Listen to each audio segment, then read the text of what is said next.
திருக்குறள் 281. எள்ளாமை வேண்டுவான் என்பான் எனைத்தொன்றும் கள்ளாமை காக்க தன் நெஞ்சு. விளக்கம். பிறரால் இகழ்ந்து பேசப்படாத மதிக்கத்தக்க வாழ்வை வாழ விரும்புகிறவன் பிறருடைய பொருளை திருடும் எண்ணம் தன் மனதில் சிறிதளவும் வராதபடி தன் மனத்தை காக்க வேண்டும். மகாபாரத ஒப்பீடு. அத்ரோஹः சர்வபூதேஷு கர்மணா மனசா கிரா அஸ்தேயம் ச அநாவிருத்திஹி தர்மானாஹுஹு மனீஷிணः.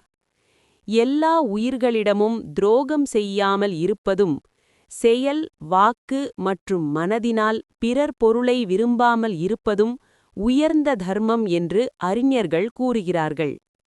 வள்ளுவர் காக்க தன் நெஞ்சு என்று மனதை காக்க என்று சொல்வதையே மகாபாரதம் மனதினால் திருடாமை என்று மனசா அஸ்தேயம் என்று குறிப்பிடுகிறது. மனுஸ்மிருதி ஒப்பீடு. அதர்மேண ஏததே தாவத் ததோ பத்ராணி பஷ்யதி ததஹ சபத்னான் ஜயதி சமூலஸ்து வினஷ்யதி. விளக்கம். அதர்மமான வழியில், அதாவது திருட்டு அல்லது வஞ்சனை மூலம் ஈட்டும் பொருள் முதலில் வளர்வது போலத் தோன்றும். ஆனால் இறுதியில் அது அவனையும் அவன் புகழையும் வேரோடு அழித்துவிடும். வள்ளுவர் எள்ளாமை வேண்டுவான் என்று பிறர் இகழாத வாழ்வு வேண்டுபவன் என்று சொல்வது இத்தகைய அழிவிலிருந்தும் இழிவிலிருந்தும் தப்புவதையே குறிக்கிறது. சனாதன தர்மத்துடன் ஒத்துப்போகும் விதம்.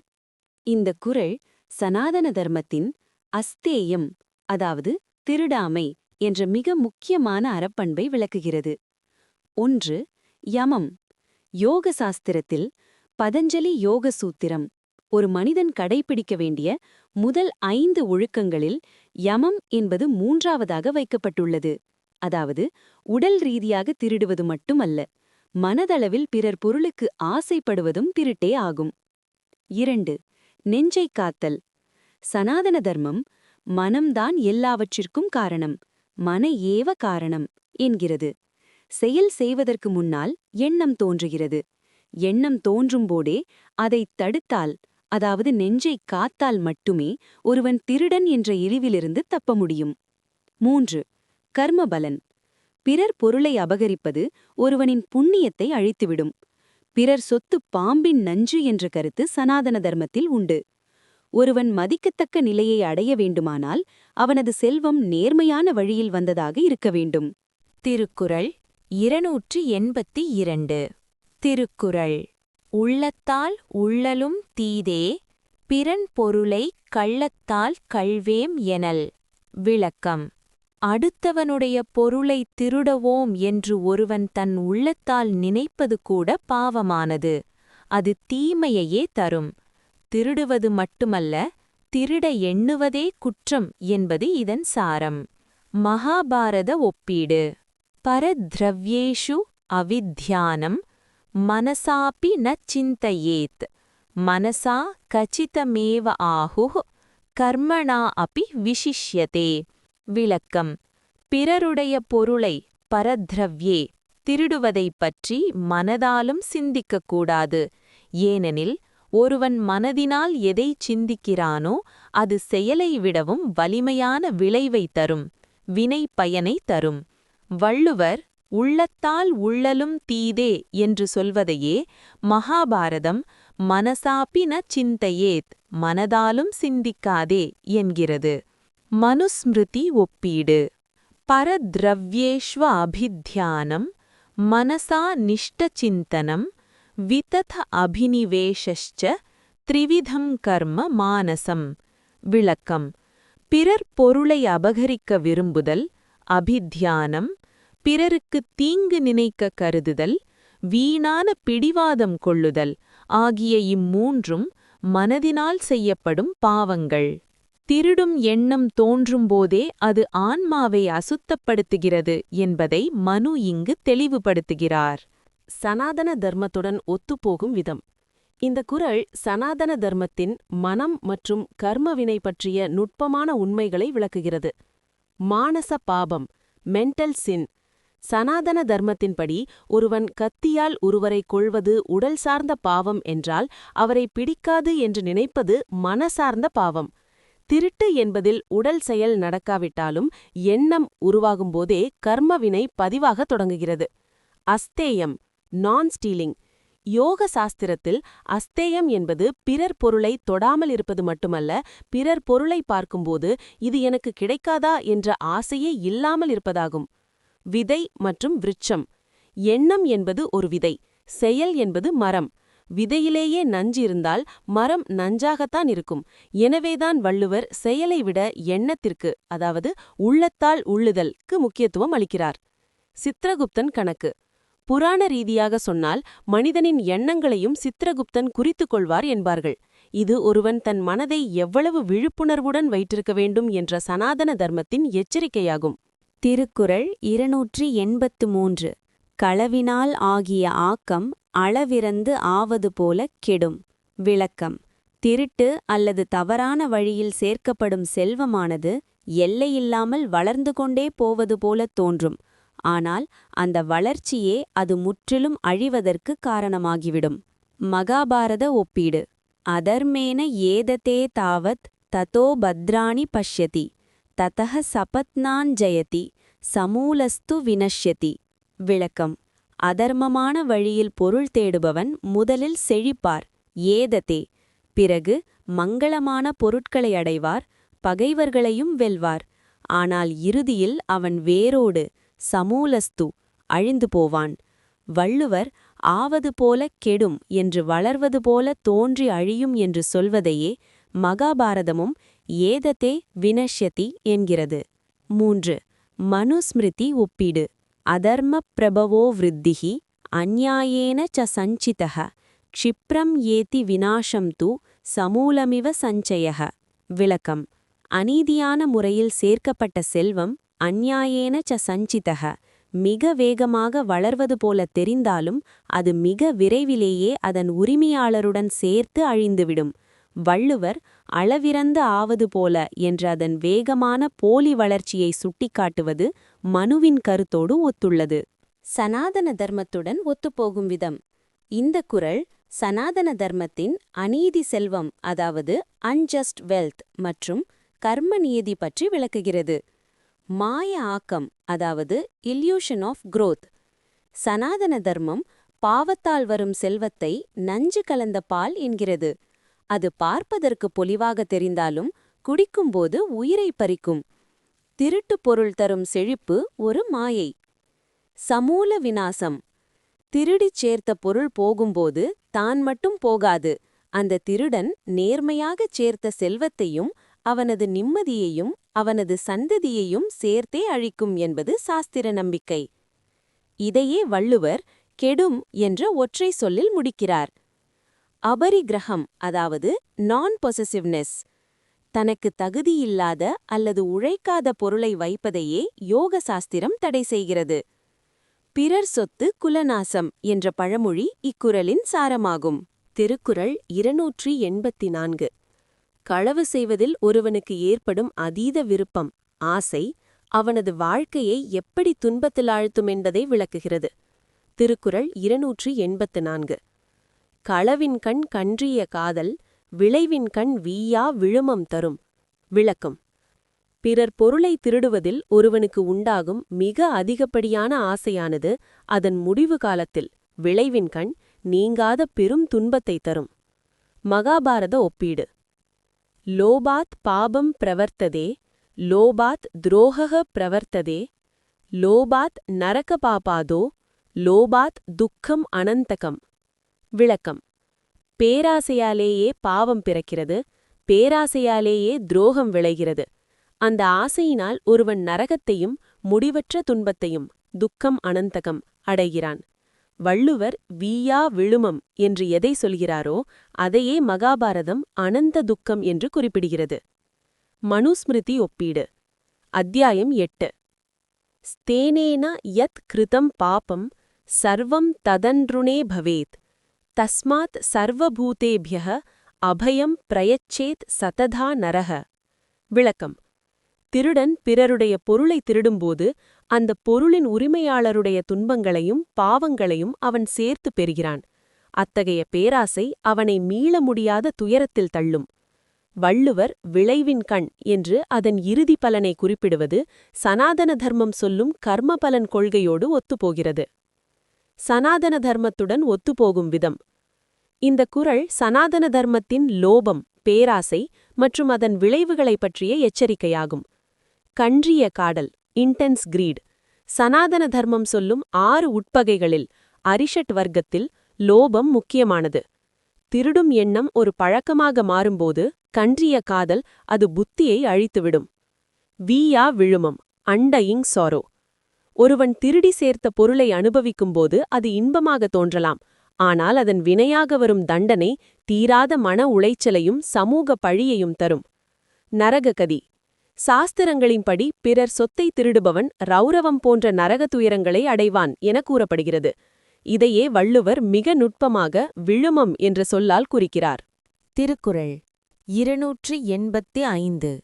அருள் கருதி அன்புடையராதல், பொருள் கருதி பொச்சாப்பும் பார்த்தொழுகார் மாட்டு. விளக்கம்: எல்லா உயிர்களிடத்தும் கருணை காட்டி அன்புடையவர்களாக வாழ விரும்புபவர்கள் பிறருடைய பொருளை கவர எண்ணி அவர் மறந்திருக்கும் நேரத்தை பொச்சாப்பு எதிர்பார்த்து தீய செயல்களில் ஈடுபடமாட்டார்கள். மகாபாரத ஒப்பீடு. தயாவான் சர்வபூதேஷு யஸ் தியாத் தர்மபராயணஹா ந ச காமயதே திரவ்யம் பரஸ்ய அபி கதாச்சனா. விளக்கம்: எவன் ஒருவன் எல்லா உயிர்களிடத்தும் தயை கொண்டு தர்மத்தில் நிலைத்து நிற்கிறானோ அவன் பிறருடைய பொருளை, பரஸ்ய திரவ்யம், ஒருபோதும் விரும்பமாட்டான். வள்ளுவர் அருள் கருதி வாழ்பவர்கள் திருடமாட்டார்கள் என்று கூறுவதை இங்கும் காண்கிறோம். பிறர் பொருள் மீது ஆசை வைப்பதே அருள் பண்பிற்கு எதிரானது என்பது இதன் சாரம். மனுஸ்மிருதி ஒப்பீடு. பரத்ரவ்யேஷு அவித்யானம் மனசாபி ந சிந்தையேத் தர்மேண ஏவ அனுவர்த்தேத சததம் சர்வபூத ஹிதா. விளக்கம்: எப்போதும் எல்லா உயிர்களின் நன்மையையே கருதுபவன், அருள் உடையவன், பிறர் பொருளை மனதாலும் அபகரிக்க நினைக்க மாட்டான். அவன் எப்போதும் தர்மத்தையே பின்பற்றுவான். வள்ளுவர் பொச்சாப்பும் பார்த்தொழுகார், சமயம் பார்த்து திருடார் என்று குறிப்பிடுவது இத்தகைய தர்ம சிந்தனை உள்ளவர்களுக்கே சாத்தியம். சனாதன தர்மத்துடன் ஒத்துப்போகும் விதம். இந்த குறள் சனாதன தர்மத்தின் பூத தயை மற்றும் அஸ்தேயம் ஆகிய விழுமியங்களின் இணைப்பை விளக்குகிறது. அருளும் கள்ளாமையும். சனாதன தர்மத்தில் அருள் என்பது ஒருவனின் ஆத்மகுணம். திருட்டு என்பது பிறருக்கு துன்பத்தை தருவது. ஒருவன் பிற உயிர்கள் மீது அன்பு கொண்டிருந்தால் அவனால் அந்த உயிர்களுக்கு துன்பம் தரும் திருட்டை செய்ய முடியாது. பொச்சாப்பு, நெக்லிஜென்ஸ். மற்றவர்கள் ஒரு பொருளை கவனிக்காமல் மறந்திருக்கும்போது அதை கவருவது வஞ்சனை. சனாதன தர்மம் சொல்லும் திரிகரண சுத்தி, மனம், வாக்கு, செயல் தூய்மையுடையவர்கள் இத்தகைய வஞ்சகச் செயல்களை தீண்ட மாட்டார்கள். பரத்ரவ்யம் லோஷ்டவத். பிறர் பொருளை மண் கட்டியாக கருதுபவனே உண்மையான பண்டிதன் என்பது ஆதிசங்கரரின் வாக்கு.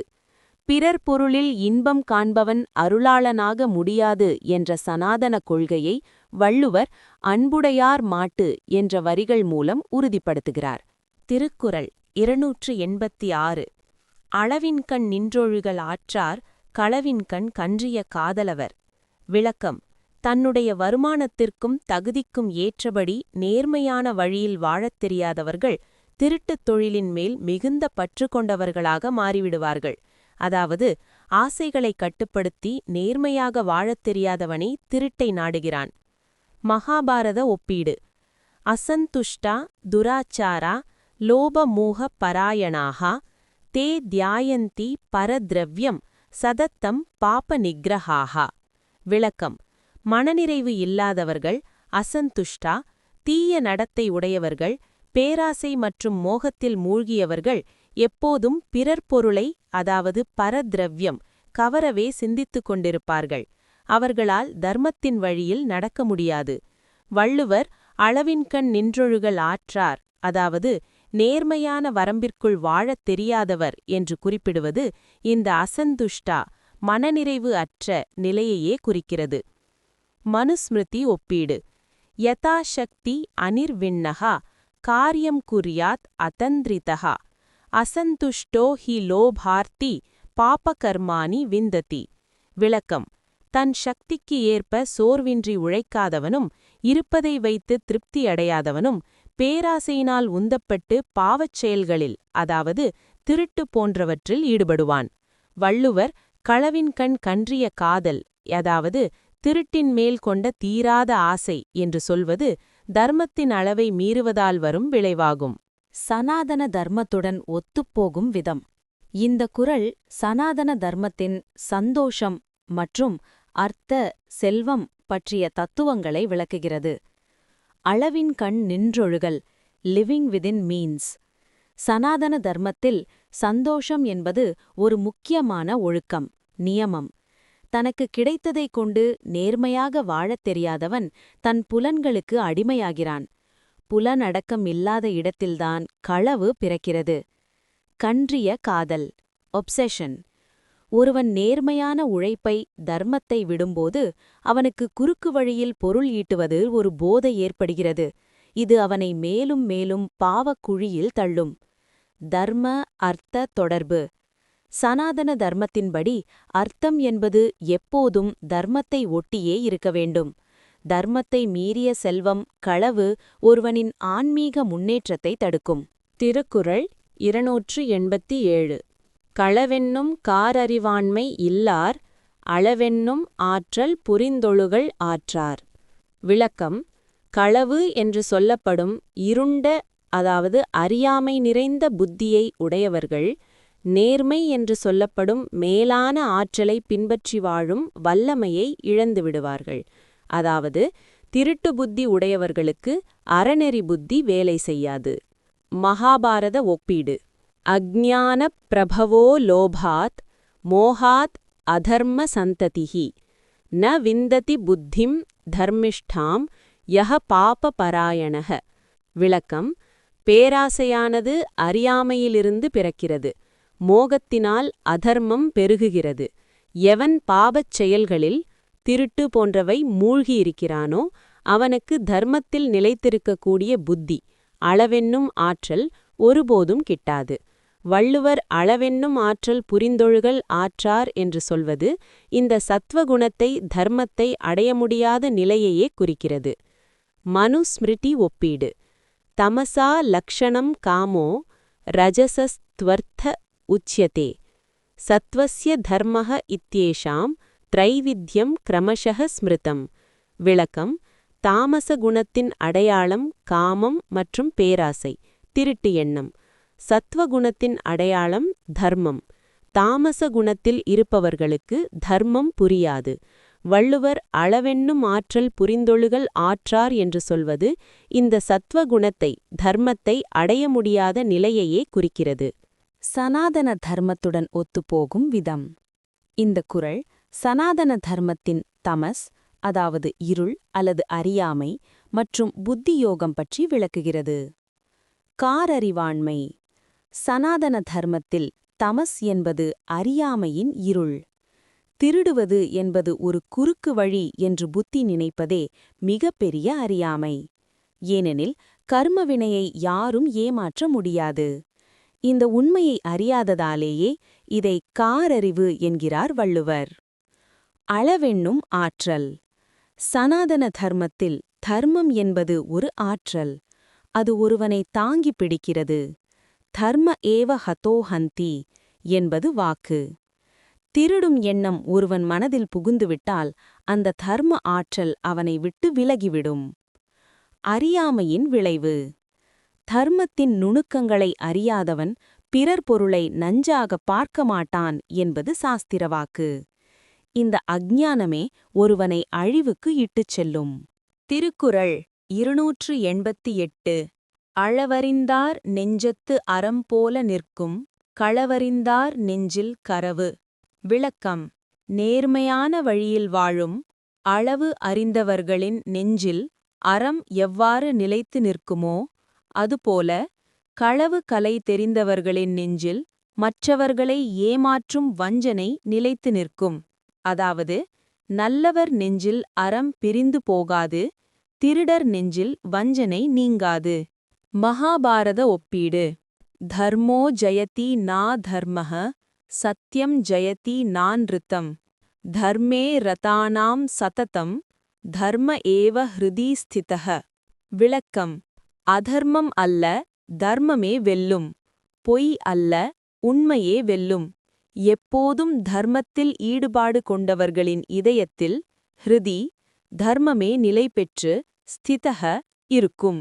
வள்ளுவர் அளவறிந்தார் நெஞ்சத்து அறம் போல என்று சொல்வதையே மகாபாரதம் தர்மம் இதயத்தில் நிலைத்திருப்பது என்று குறிப்பிடுகிறது. மனுஸ்மிருதி ஒப்பீடு. யத்யத் ஆச்சரதி ஸ்ரேஷ்டஹ தத்தத் ஏவ இதரோ ஜனஹ. தர்மிணாம் ஹ்ருதயே தர்மஹ, பாபானாம் பாபமேவச்ச. விளக்கம். தர்மம் செய்பவர்களின் இதயத்தில் தர்மமே ஊற்றெடுக்கும். பாவம் செய்பவர்களின், திருடர்களின் இதயத்தில் பாவச் சிந்தனையே மேலோங்கும். களவு கலை அறிந்தவர்களின் நெஞ்சில் வஞ்சனை நீங்காமல் இருக்கும் என்ற வள்ளுவரின் கருத்தை இது வழிமொழிகிறது. சனாதன தர்மத்துடன் ஒத்துப்போகும் விதம். இந்த குறள் சனாதன தர்மத்தின் வாசனை, அதாவது சம்ஸ்காரா லேட்டன்ட் இம்ப்ரெஷன்ஸ் மற்றும் சித்த சுத்தி பற்றி விளக்குகிறது. அளவறிந்தார் த பேலன்ஸ்ட் ஒன்ஸ். சனாதன தர்மத்தில் மிதவாழ்வு அல்லது அளவு என்பது மிக முக்கியமானது. ஆசைகளை குறைத்து நேர்மையாக வாழ்பவர்களுக்கு சித்த சுத்தி ஏற்படும். அத்தகைய தூய மனதில் தர்மம் தானாகவே குடிகொள்ளும். களவறிந்தார் த டிசீட்ஃபுல். ஒருவன் மீண்டும் மீண்டும் திருட்டு அல்லது வஞ்சகத்தில் ஈடுபடும்போது அது அவனது ஆழ்மனதில் பாப வாசனையாக பதிந்துவிடும். பிறகு அவனால் இயல்பாக சிந்தித்தால் கூட அதில் வஞ்சனையே கலந்திருக்கும். கரவு. நிலையற்றது வெர்சஸ் நிலையானது. தீய எண்ணம் எப்படி ஒருவனை விட்டு நீங்காமல் அவனை அழிக்குமோ அதுபோல அறம் ஒருவனை விட்டு நீங்காமல் அவனை காக்கும். தர்மத்தின் இருப்பிடம். ஹிருதயே தர்மஹ என்பது சாஸ்திர வாக்கு. இறைவன் இதயத்தில் வசிக்க வேண்டுமானால் அங்கே கரவு இருக்கக்கூடாது, அறம் மட்டுமே இருக்க வேண்டும். திருக்குறள் 289. அளவல்ல செய்தாங்கே வீவர், களவல்ல மற்றையே தேற்றாதவர். விளக்கம். திருட்டைத் தவிர மற்ற நல்ல வழிகளை அறியாதவர்கள், அதாவது நேர்மையற்றவர்கள், அறநெறிக்கு அப்பாற்பட்ட செயல்களை செய்து அதன் விளைவாக அந்த பொழுதே அழிந்து போவார்கள். மகாபாரத ஒப்பீடு. அதர்ம பிரபவோ லோபாத் யஹ் கரோதி விநாசனஹ, ச ஹி க்ஷிப்ரம் வினஷ்யேத சமூலஸ்து ந சம்சயஹ. விளக்கம். பேராசையினால் அதர்ம வழியில் திருடுபவன் மிக விரைவிலேயே க்ஷிப்ரம், அதாவது ஆங்கே அழிந்து போவான். அவனது குலமும் செல்வமும் வேரோடு அழியும் என்பதில் ஐயமில்லை. வள்ளுவர் ஆங்கே வீவர் என்று சொல்வதையே மகாபாரதம் க்ஷிப்ரம் வினஷ்யேதா என்று குறிப்பிடுகிறது. மனுஸ்மிருதி ஒப்பீடு. தர்மேண ஏததே தாவத் அதர்மேண வினஷ்யதி, க்ஷிப்ரம் ஏதி விநாசம் தூ ராஜதண்டேன கர்மணா. விளக்கம். ஒருவன் அதர்மத்தினால், அதாவது திருட்டினால் அடையும் முன்னேற்றம் நிலையற்றது. அவன் செய்த அந்த தீய கர்மாவே அவனை தண்டனைக்கும் விரைவான அழிவுக்கும் உள்ளாக்கும். வள்ளுவர் தேற்றாதவர் என்று குறிப்பிடுவது சனாதன தர்மம் சொல்லும் அவிவேக அல்லது அறிவற்ற நிலையை குறிக்கிறது. சனாதன தர்மத்துடன் ஒத்துப்போகும் விதம். இந்த குறள் சனாதன தர்மத்தின் கர்ம பலன் மற்றும் கால நியதி பற்றி விளக்குகிறது. ஆங்கே வீவர், இம்மீடியட் டிஸ்ட்ரக்ஷன். சில பாவங்கள் விளைவை தர காலமெடுக்கும். ஆனால் பிறர் உடைமையை அபகரிப்பது ஒருவனுடைய புகழையும் வாழ்வையும் உடனடியாக சிதைத்துவிடும். சனாதன தர்மத்தில் திருட்டு என்பது மகாபாதகம் பிரிவில் சில சூழல்களில் சேர்க்கப்பட்டுள்ளது. அளவல்ல செய்தல். தர்மத்தின் வரம்பை, அதாவது அளவை மீறுவது மரியாதா லங்கனம் எனப்படும். ராமர் மரியாதா புருஷோத்தமன் என அழைக்கப்பட காரணம் அவர் அறத்தின் எல்லையை மீறாதவர். திருடன் அந்த எல்லையை தகர்ப்பதால் தர்மமே அவனை அழித்து விடுகிறது. தர்ம ஏவ ஹதோ ஹந்தி. தேற்றாதவர், those without clarity. சனாதன தர்மம் விவேகத்தை போதிக்கிறது. எது நிலையானது எது நிலையற்றது என்று தெரியாமல் திருட்டை புகலிடமாக கொள்பவர்கள் ஆன்மீக ரீதியாகவும் உலகியல் ரீதியாகவும் மரணத்தை அடைகிறார்கள். வீவர். திருக்குறள் 290. கள்ளார்க்குத் தள்ளாது உயிர்நிலை, கள்ளுவார் தள்ளுவர் தள்ளாதது. விளக்கம். பிறர் பொருளை திருடும் எண்ணம் இல்லாதவர்களுக்கு அவர்களுடைய உயிர்நிலை, புகழ் மற்றும் மோட்சம் நீங்காமல் நிலைத்து நிற்கும். ஆனால் திருடும் எண்ணம் உடையவர்கள் அவர்கள் ஒருபோதும் இழக்கக்கூடாத அந்த மேலான நிலையை தாங்களே கைவிட்டு இழந்தவர்களாவார்கள். மகாபாரத ஒப்பீடு. சாந்தி பருவம். அஸ்தேயம் சததம் தர்மம் யஹ் பாலயதி மானவஹ ச கச்சேத் பரமாம் கதிம் தஸ்ய புண்ணியம் ந நஷ்யதி. விளக்கம். எந்த மனிதன் அஸ்தேயம் என்னும் தர்மத்தை எப்போதும் காக்கிறானோ அவன் உயர்ந்த கதியை அடைவான். அவனது புண்ணியம் ஒருபோதும் அழியாது. வள்ளுவர் தள்ளாது உயிர்நிலை, நிலைத்து நிற்கும் உயர்பதவி என்று எதை சொல்கிறாரோ அதையே மகாபாரதம் பரமாம்கதி என்கிறது. மனுஸ்மிருதி ஒப்பீடு. அன்றிஷம் அஹிம்சாச்ச சௌச்சம் இந்திரிய நிகிரஹ ஏதத் ஏவ அக்ஷயம் புண்ணியம் த்ருதம் தர்மேன திஷ்டதி. விளக்கம். திருடாமை, அஹிம்சை மற்றும் தூய்மை ஆகியவை அழியாத புண்ணியத்தை தரும். இதுவே ஒருவனை தர்மத்தின் உச்சியில் நிறுத்தும். வள்ளுவர் தள்ளுவர் தள்ளாதது என்று குறிப்பிடுவது திருடுபவர்கள் தங்களுக்கு கிடைக்க வேண்டிய இந்த அக்ஷய புண்ணியத்தை, அதாவது அழியாத செல்வத்தை தாங்களாகவே அழித்துக் கொள்கிறார்கள் என்பதையே. சனாதன தர்மத்துடன் ஒத்துப்போகும் விதம். இந்த குறள் சனாதன தர்மத்தின் புருஷார்த்தங்கள், அதாவது தர்மம், அர்த்தம், காமம், மோட்சம் மற்றும் உயிர்நிலை பற்றிய தத்துவங்களை விளக்குகிறது. உயிர்நிலை என்பது வெறும் உயிர் வாழ்வது மட்டுமல்ல, அது அழிவற்ற புகழையும் மரணத்திற்குப் பின் ஆன்மா அடையும் நற்கதியையும், அதாவது மோட்சத்தையும் குறிக்கும். சனாதன தர்மத்தின்படி திருடாதவன் தன் ஆத்மாவை தூய்மையாக வைத்திருப்பதால் அவன் பிறப்பற்ற நிலையை அல்லது மேலுலக இன்பத்தை அடைகிறான். தள்ளுவர் தள்ளாதது. மனித பிறவியின் நோக்கம் இறைவனை அடைவது. தள்ளாதது என்பது தவிர்க்கக்கூடாதது. ஆனால் திருடன் சிறு உலகியல் பொருளுக்காக அந்த பேரின்ப நிலையை தானே தள்ளிவிடுகிறான். இது அவனது அறியாமையை குறிக்கிறது. அஸ்தேய சித்தி. பதஞ்சலி யோக சூத்திரத்தில் ஒரு சூத்திரம் உள்ளது. அஸ்தேய பிரதிஷ்டாயாம் சர்வரத்னோபஸ்தானம், அதாவது திருடாமை என்ற பண்பில் ஒருவன் நிலை பெற்றுவிட்டால் அவனுக்கு உலகிலுள்ள எல்லா ரத்தினங்களும் தானாக வந்து சேரும். வள்ளுவர் தள்ளாது உயிர்நிலை என்று சொல்வது இந்த சித்தியையே. கள்ளாமையும் சனாதன தர்மமும். ஒரு தத்துவப் பார்வை. 1. அஸ்தேயம், யோகத்தின் அடிப்படை. பதஞ்சலி யோக சூத்திரத்தில் ஒரு மனிதன் கடைபிடிக்க வேண்டிய 5 யமங்களில், ஒழுக்கங்களில் அஸ்தேயம் என்பது 3ஆவதாக கூறப்படுகிறது. வள்ளுவர் வாக்கு. எனைத்தொன்றும் கள்ளாமை காக்கதன் நெஞ்சு. 281. சனாதன இணைப்பு.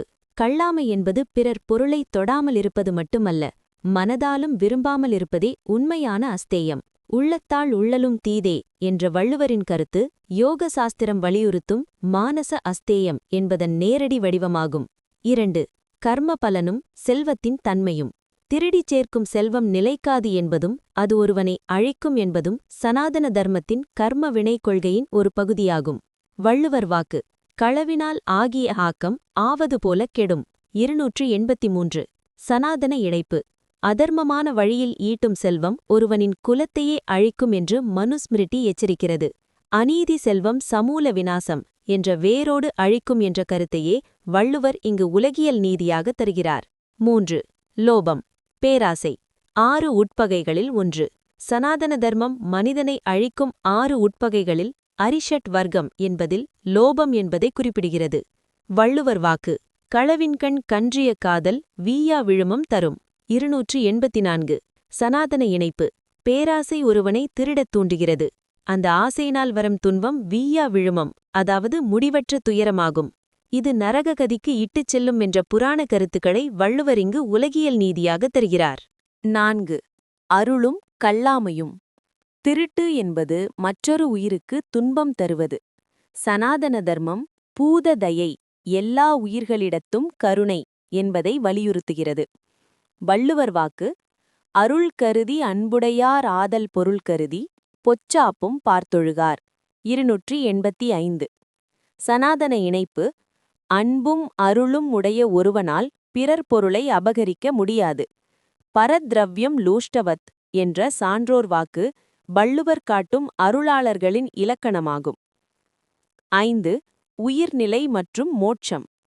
இந்த அதிகாரத்தின் இறுதியில் கள்ளாமை ஒருவனை எந்த உயர்நிலைக்கு கொண்டு செல்லும் என்பதை வள்ளுவர் குறிப்பிடுகிறார். வள்ளுவர் வாக்கு கள்ளார்க்கு தள்ளாது உயிர்நிலை. 290. சனாதன இணைப்பு. இங்கு உயிர்நிலை என்பது அழிவற்ற புகழையும் பிறப்பற்ற மோட்ச நிலையையும் குறிக்கும். திருடாமை என்ற நோன்பில் நிலை பெற்ற ஒருவனுக்கு எல்லா செல்வங்களும் ஆன்மீக செல்வங்கள் உட்பட கிட்டும் என்ற அஸ்தேய சித்தி யோக சூத்திரம் 2.37 எனும் தத்துவமே இக்குறளின் பிழிவாகும். முடிவுரை. வள்ளுவர் காட்டும் கள்ளாமை என்பது ஒரு சமூக ஒழுக்கம் மட்டுமல்ல, அது ஒருவனின் ஆன்மாவை தூய்மைப்படுத்தும் நோன்பாகும். சனாதன தர்மம் எதை அஸ்தேயம் என்று போற்றுகிறதோ அதையே வள்ளுவர் கள்ளாமை என்று அதிகாரமாக்கி மனத் தூய்மையே உயர்ந்த அறம் என்பதை நிலைநாட்டுகிறார். AI உதவியுடன் தொகுத்து வழங்குவது சுவாமி வித்யானந்தா, கன்னியாகுமரி. வாட்ஸ்அப் குரூப்பில் இணைய 97 89 37 41 509.